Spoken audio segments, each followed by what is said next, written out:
Here we go. All right, it's Ty-Ty takeaway time, live from Ty-Ty, Georgia. We did not mean to match. Baby, we're looking good together. This is my wife, Brandi, and I'm her lovely husband, John. Lovely. Lovely, Oh handsome, my gosh. smart. Say something nice about me, my goodness. I gotta keep you humble. So, hey, good news in life. We just got back into our house that's been remodeled. We have been living We didn't buy a house. No, I think I no. confused everybody. They- Especially our friends from out of state. Yeah, out of state. So we were renting down at the dairy, the dairy off of Sledge Road, and they were doing some remodeling work. So Cephas and Kathy and Miss Rachel were gracious, and they let us stay in their farmhouse. Maybe the last 6 weeks, 7 weeks, maybe. The summer, basically. Yeah, basically the summer. And so now we have landed back at 646 Sledge Road. And, really going to tell our address yeah, live? I mean, you got our address. golly. And you want a phone number too? And You're so breaking the safety rules. we are. Well, if you're watching this and you're Oh not my safe, gosh. you need Jesus. Amen. You need the Lord. And so we are so glad just to be back there and to be settled in. And You need to edit that part out. Oh, it's live. It's not edited out. We got guns, grenades, bazookas, Oh my gosh, all hush. those things. Be So quiet. that's our We security. don't have anything valuable. This is great. So the Bible says, lay up for I yourselves mean, come treasures on. in heaven. We've always Where been moth so and poor we didn't have rust, anything valuable worth. where moth. Although your and- tools did get stolen. That Oh, was my goodness. valuable. We mentioned that a couple We weeks talked ago. about that last week. Yep. Your valuable things already got stolen. So we are. Hey, look. So it's been a I good did summer sleep here. really good last night. Yeah. And it's good to be back settled and kind of in our own space, so to speak. Everybody's got their own bedroom, and so that's great. I got a lot done, but I'm not quite done unpacking. Yeah. So Yet, it's been a getting there. great summer, a It's getting busy there. summer, exciting summer. So many things are going on. The school started back now, and man, the summer was great. I feel like it flew by, but it has been a great summer here in Ty-Ty, and we're just looking forward to all that God has for the year ahead. This school year kicking off, and so we're looking forward to it. And man, there's a lot of things going on coming up. I know one thing in particular that we're excited about is it's our first year to offer soccer.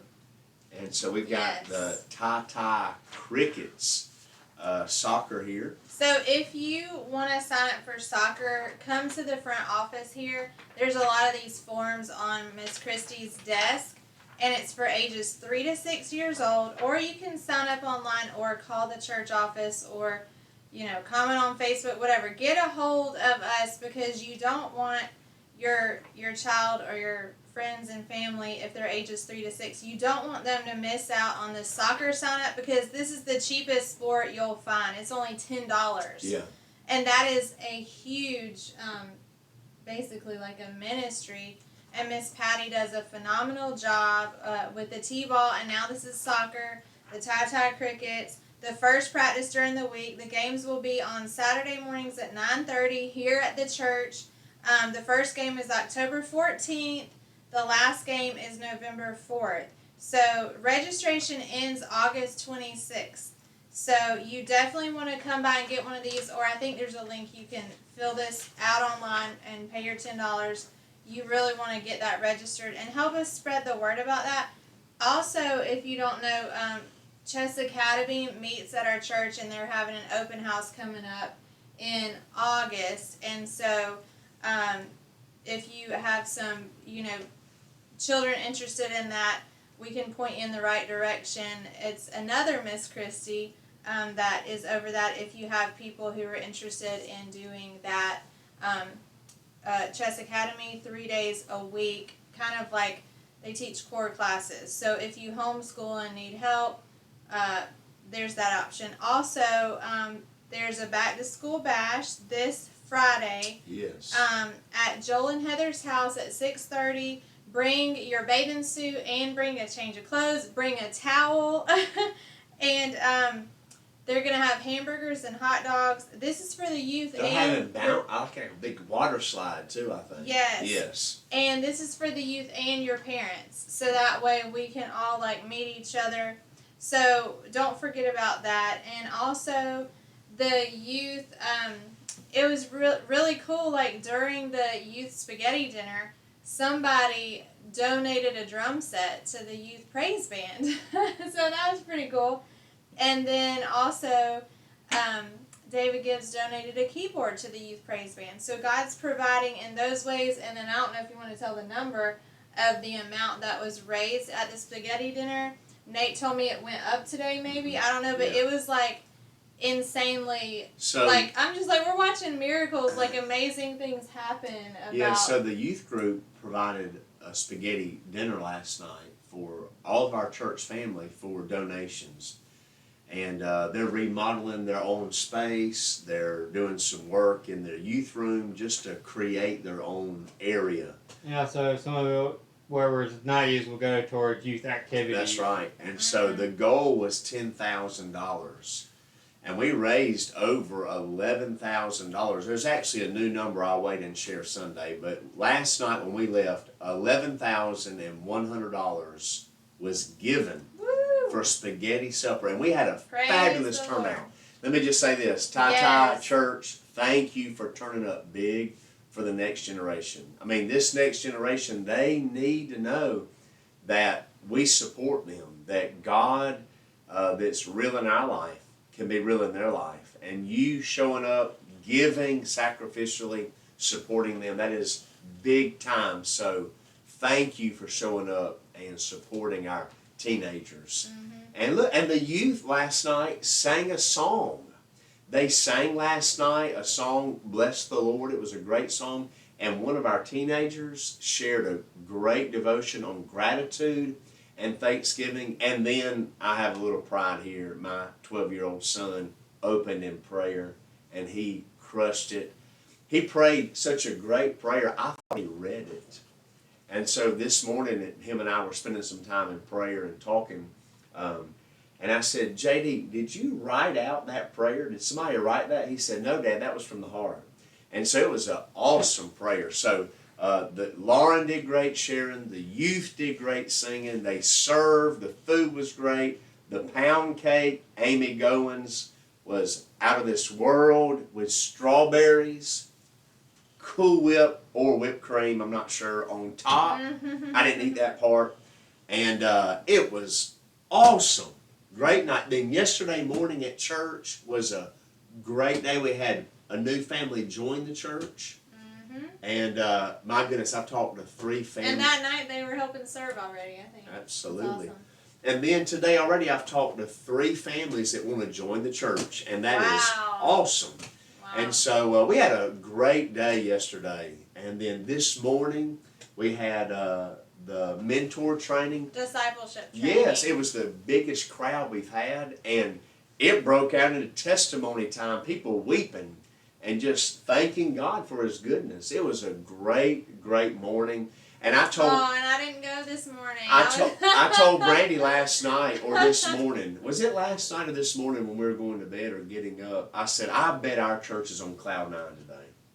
And when I got there to the prayer time, this morning, not to the prayer time, to the discipleship time, they were on cloud 9. I mean, they were primed, pumped, ready to go. And so it was a great day. And so I just thank God for all His goodness and kindness, for sure. Well, with all the, I forgot my sermon notes, so. Okay. My bad. I would normally recap the sermon, but it was on storms. I mean, I do, and I actually shared it on my Facebook page because it was a good sermon. I think the title was, You Are Going to Make It, right? Yes, the title was, You Are Going to Make It, and he talked about going through storms and how Jesus does not just, He doesn't just take you around the storm, but He took the disciples through the storm. You talked about how Jesus put them on the boat knowing they were about to go through a storm. Jesus knows we're going to go through storms and trials and trouble. And I was just listening to, I don't know if y'all have heard the testimony of Catherine Wolfe, who had a stroke, and she, you know, should have died, and she's alive. She's about my age with 2 kids, and they have a whole ministry now, and she's written a book called Suffer Strong, and I heard their testimony today, and she was just talking about how, like, our trials and our pain, like she said, her pain has given her a platform, because now she shares with people who have disabilities, people who've been in tragedies, and now have, you know, she's in a wheelchair now. She can walk a little bit, but like she has major disabilities, but yet God uses her to go speak around the world, and for God. And they have a camp now, I think, called, if you go to Instagram, it's Hope Heals, and I think his name is Jay. They actually, I think, are from Athens, where we're from, and I think I'd kind of heard of her growing up. But anyways, a tragedy that now is being used for God's glory, and you shared kind of some of that during your message, but it was an amazing, like at one point I got chills, and I heard somebody else say, I think Jamie said his wife could feel God, you know, during your preaching. Yeah. And there was a moment when I literally felt chills, and that doesn't happen all the time when you're And sitting also, in church. I invited one of my coworkers that's also a good friend of mine on Wednesday to come on Sunday, but one of his daughters got sick, and I'm like, this message was inspired by God for John to preach for him. Yep. Because right now he's going through a tough time in his life. That's tough. And we all go through And I'm like, tough times. I know he believes in the Lord, because he does a daily devotional at work every time we're on break. That's good. But he's not in a church right now, so I decided to invite him. Let's get him plugged in. You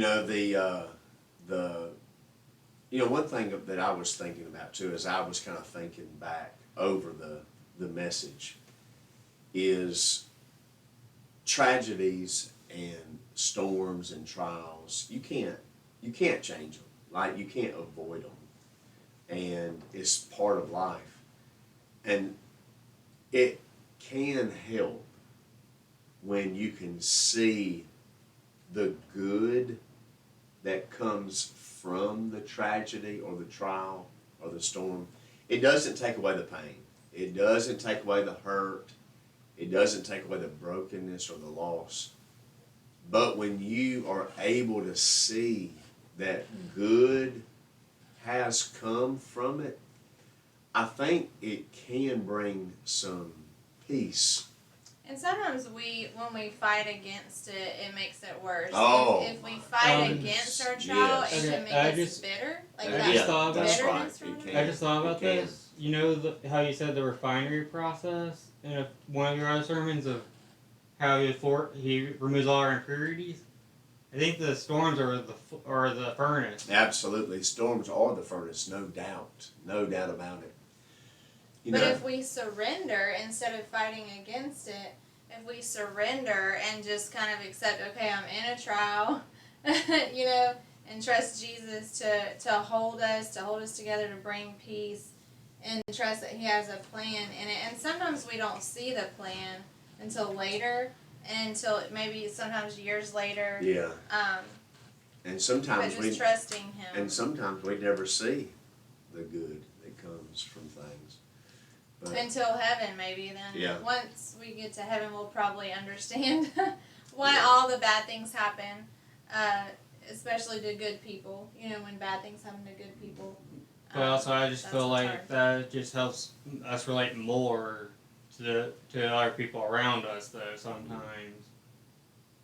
That's the best way I can look at it right now. Because people don't want to hear from like a perfect person who has no trials and their life's all together and everything always works out for them. Like, that's not relatable. Yeah. But when you get up and say, I have been through this, and I have dealt with this, and I have went through this trouble, but God was faithful. Yeah. But God brought me through the depression. But God helped me overcome my anxiety. But God helped heal me after my miscarriage. But God, restored that relationship. Like when they hear, oh, here's the trial and here's how God brought me through it and here's how God sustained me, that is what people want to hear. They don't want to hear from some person that has no troubles, trials, or temptations. You know, it's like what I think probably my favorite part of the text and the message was out of Mark 6.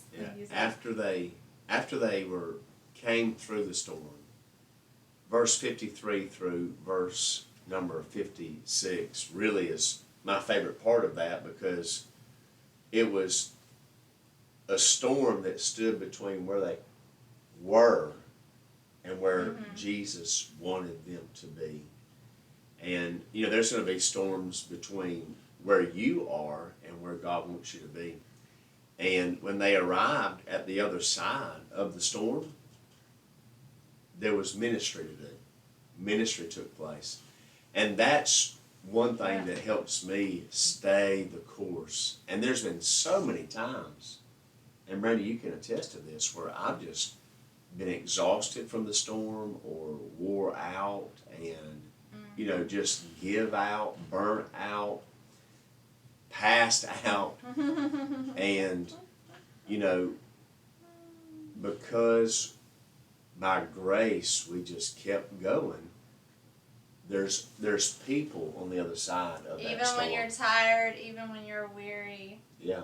Serving Jesus. You talked about, you know, not quitting. You talked about let's get in the boat and row together, and you talked about how the storm is telling you stop, but God is saying go, row. And you talked about keep rowing for Jesus, keep going and serving the Lord. And we do get tired and weary. And God knows we do. And there's that verse in Matthew 11:28. Jesus says, come to me, all you who are weary and heavy laden, and I will give you rest. Take my yoke upon you, for it's, you know, gentle. Or I can't think of the rest of the verse. But he knows we're going to get tired, you know. And I've been there this past week just tired, you know, just tired. And I'm like, but I've got to keep going. You know, keep going, keep showing up. And there's a verse that talks about how we're soldiers for Christ. You know, like be a good soldier. Yeah. And soldiers endure. I think the verse says endure hardness as a soldier. You know, it's not going to be easy once you get saved. And this is what the new believers need to hear. It's not going to be a bed of roses and easy. And it's going to be the battle of your life. It's like somebody told us, being a Christian is not getting on a cruise ship, you're getting on a battleship. Because once you're a Christian, the devil's fighting against you and the world is fighting against you. And you shared this in your sermon. You said that the flesh and the world is fighting against you and the devil's fighting against you. But you said, but the other people on the other side who are not saved yet they don't know it maybe, but they need you to keep going. Yep, they need so you that to they keep can going. hear the gospel. It's kind of like you're saving people who are drowning. They're dying and going to hell, and you want to swim and go get them and be a fisher of men and share the gospel so God can save their soul before they die. So that's right. It was a great message. It was a great message. And the spaghetti dinner was just phenomenal. A great turnout. And there's a lot of pictures on the church Facebook page of the spaghetti dinner. If you didn't get to go, you can get on there and see all of that. Hey, and two other things though to share that are exciting. This coming Sunday, we kick off 2 new Sunday school classes for new members. Yes. And also new believers. So if you're interested in that, call the office. Get your name on the list. We'd like to know how many people to expect for each class. So, do you know which room they're meeting in yet? No, not yet, but we'll let you know before Sunday. That's why I want to know who's coming to that class, so we can know what kind of space we need. But we've still got some slots available. If you are a new member in our church recently, we would love to see you go to that new members class. It's a 7-week class at 9:15 on Sunday mornings. And then we've still got some spots available for the new believers class. So if you've recently been saved or baptized, or you're a younger believer and you would like to get the foundation, it's about a 15-week class. And so That starts also this week. Call the office. Let Miss Christie know that you want to attend. Get your spot. We want to know how many's coming to those classes. And so just a lot of exciting things happening. And we had a great college Sunday school class this week as well. John and Amy White are teaching college Sunday school and doing some college outreach. And we had a great crowd for our college Sunday school class. So if you're college age and you're looking for a church that loves college students, that has leaders with a passion for college students, hey, we've got a spot for you. We've got a place for you. You belong, and you're significant, and we want you to know we've got a place for you as ABAC kicks off. And man, we want to show we're here for you. This is the place to be. Absolutely. God Well, is moving. yeah. Jump on board. Get on Yes. board and get a, what is it called? A paddle? A row? Oar. Well, it's Get an paddle oar. Get an or oar. That's right. So Get look. an oar and get on board. All right, well, listen, God bless you guys. Thank y'all for tuning in. Wednesday night, coming up in 2 days, we've got 6:30 activities, classes for children of all ages, adult classes. And let's tell them where the kids meet, because we had some new kids that didn't know where to go on Wednesday night. So that's, the little kids meet in the old social hall, which It's is... not old social hall, it's the social hall.